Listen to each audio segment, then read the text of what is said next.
You know, the first few months of RV life, everything is an adventure. Every 14 days, you find something new. You meet new people. Can't believe this is my life. I mean, I went from sticks and bricks where I didn't really like my neighbors that much, or I never even saw some of them, to something like this. And it felt like I was really beginning to live. And I know a lot of you felt the same way when you started your journey. This excitement of hooking up and finding new places that you've never been, thinking, I live here now, even the little things, cooking in your own kitchen, being able to find your glasses instead of searching through a big old 3-bedroom house hunting for your glasses.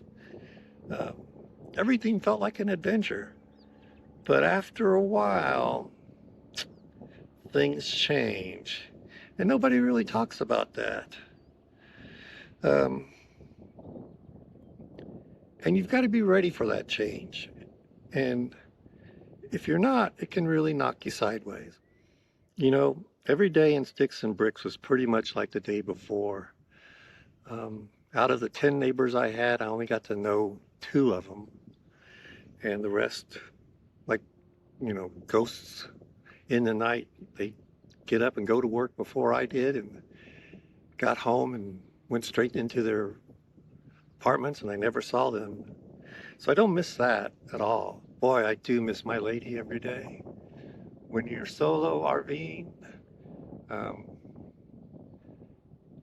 that one person that you just want to give a hug to every day, and that one person that meant so much to you is, um, I've had people tell me, it won't get better till you find somebody else. Well, solo RVing out in the boondocks, sometimes it's going to be slim pickings. But the thing that's helping so much is you people in my community, because you're out there doing the same thing, and that part of my heart that loves, I love you guys. And I know you're helping by loving me, and that helps a lot. Thank you. And I know my lady would want, hopefully she can see the stuff I'm seeing through my eyes, because she wanted to travel more than I did. And doing this, part of it is for her. Because I'm like, look at this. I hope you see this through my eyes, because this country is beautiful. And that gives me some good feelings to know that she's seeing this through my eyes. Yeah, I remember one night sitting in a chair outside the RV looking up at the stars, which were beautiful. And I'm watching this fantastic sunset in the desert. And man, I wish somebody were here to be with me to see this. And you don't see that in the RV videos. They show the sunset, they don't show the loneliness that, you see something fantastic and you want to share it with the person you love, and that person isn't there anymore. And it can be beautiful and sad at the same time. And that's okay. If this is resonating with you, give me a thumbs up, because I know there are some of you out there that are also on your own, and you see beautiful things, and it can be bittersweet. So here's what I wish someone had told me when I started. Number 1, the honeymoon phase will eventually come to an end. That doesn't mean you've failed. It means you're settling in. Number 2, very, very important to have a routine. Even if your location changes every 2 weeks, your morning routine shouldn't. Have coffee at the same time, go for a walk at the same time, call your kids on the same day. Routine is what replaces the structure you had when you were in your sticks and bricks. Number 3, find your people. Man, just like I found you guys by doing YouTube. Got to find your community. There are Facebook groups, there's all kinds of RV groups. These people get it. Your friends back in the sticks and bricks, they love you, but they just don't get what it's like being out here in an RV. And number 4, give yourself permission to not like this life every now and then. Man, the last couple of days, it has been miserable here in the Provo area. It's been windy, it's been rainy, almost down to sleet, cloudy, no solar, so my batteries were going dead. And today it's absolutely beautiful. And after those 2 or 3 days of lousy, the mountains have new snow and it's just incredible out there. And that's what makes it really worth it. So what happened? Well, for me, it was kind of like a slow realization. The things that were exciting started becoming routine, moving every 2 weeks. Yeah, finding a new place kind of got to be a challenge more than an adventure. It used to thrill me, but now, packing up, getting everything ready to go, finding a new place, unpacking, doing all that stuff. At 70, that kind of gets to be a bummer every now and then. And when you're by yourself, it becomes even more of a bummer. And, and there's the maintenance. I heard a new term. It's called a nose RV. Instead of a no-season RV, I've got a nose RV. I like that because when it's cold, and when it's hot, it's hot. I thought that was cute. And everything seems like it needs to get fixed at one time or another. At first it was a challenge, it was using my brain, but after a while it just became, oh gee, something else needs to get fixed. And one thing that, if you're doing this solo like I am, that can really sinks in and nobody talks about it is you get lonely sometimes. And I don't want to leave you there because that's not the thing. It's not all hard. Some things actually get better after the honeymoon phase ends. First, you stop caring about what other people think. Actually, there are days when I don't smell so good, but I don't care. I've worn the same clothes for 2 or 3 days. I don't care. Because I'm the only one that's going to have to deal with this. I've made every mistake in the book, over the last 10 months. I've been told I feel like a box of rocks. But every day I get to take 1 or 2 or 3 of the rocks out of the box. So my dumb box of rocks is getting smaller and smaller every day. I look back to who I was when I first started RVing, and I don't even recognize that guy now. He had a semi-trailer full of rocks. And the other thing you're going to do is, and this is the big one, you start appreciating small stuff in a different way. During that honeymoon phase, everything was exciting because it's new. But after a while, you start appreciating things because you choose this. You choose this stuff. On the hard days, that matters. On some mornings, I look out the window and I think, I did this. Not very many people my age do this, at 70. And it still means something to me that I'm out here doing this while they're sitting in a nursing home, just growing old. So let's be honest about something else that happens. One of the things everybody needs to understand is it's a cycle. Just like when you were in your sticks and bricks. There are days when you love your house and you love your neighborhood and you love your life. And then there are days when the neighbors are too lousy, the commute to work was horrible, you find that the roof is leaking. So there, same thing in the RV life.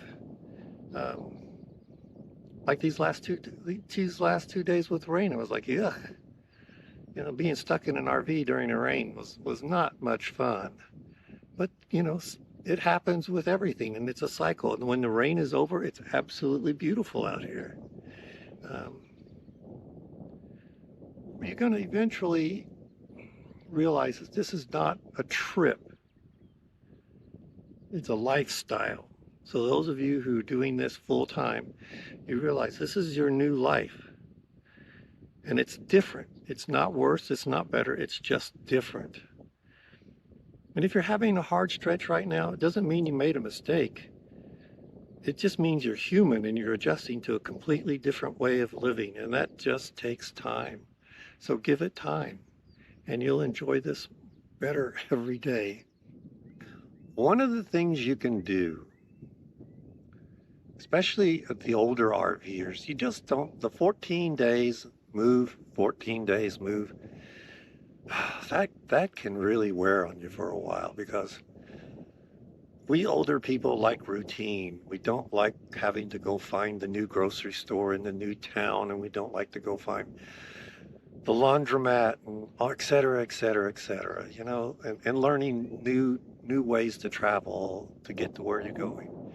So I do the 14-14-2 rule, which is 14 days in a BLM, 14 days either in trust land or forest land or, something else, that are close enough to each other that you can go from one to the other. Like 14 days here in Provo, 14 days in BLM, and 3 miles down the road is trust land, and I'll do 14 days there. And the 2 is after the 14-14, I go stay in a hotel for 2 days, and I go to their waffle machine, and I just, I take 20-minute hot showers. I use the toilet about 1,000 times a day because I don't have to worry about dumping tanks. I watch enough TV, and I do all that stuff that gets me. At the end of the second day, I am so ready to be in my RV. I don't miss the urban life at all after 2 days. I've done all my chores. I've gotten all the things I need for the RV, all the things I need for me. And, I leave a good tip for the cleaning crew at the hotel.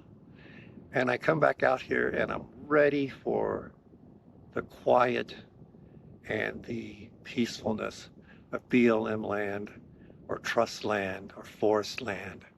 So that's my routine. You need a routine, and I do a 14-14-2, and then I repeat.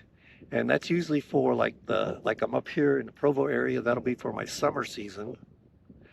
And then as winter approaches and it gets too cold up here, I'll go back down to Arizona around the Yuma area, where I don't have to do 14-14-2 because I'll get a LTVA, Long-Term Visitor Center badge sticker, where I can stay in one place for 6 months. And I go to Pilot Knob, 11 miles from Yuma, and I've got a routine there that I've already set up that I know my way around Yuma. There's a Planet Fitness, there's a library where I do all my YouTubing, and that routine works. And it's only, 2.5 hours from, I think 2.5 hours from San Diego, where my son is. The only problem is you got to go up over the mountains, and man, going up over the mountains is pretty rough on my old rig and me, because I think you got to get to 8,000 or 9,000 feet to make it over the mountains. And it's a huff and puff for my rig and a huff and puff for me. But he comes to visit me, which he likes, and he can do that much easier than I go visit him. So, I have a routine. The 14 days, move someplace, 14 days, move someplace is rough. I will tell you, it's rough for somebody in their late 60s and into their 70s. It's better, at least for me, it's better to find a routine up north, 14-14-2, down south, it's the long-term visitors area, where I can stay one place for 6 months. And that makes this life not only bearable, but much more enjoyable for me. So that's one of the things I do. Don't know if you'll want to do that. Maybe you'll want to spend the first year or two going all over the United States and seeing this beautiful country. One of the things I've realized is that when I'm RVing, there's no place that's not, I haven't been any place yet that hasn't been beautiful.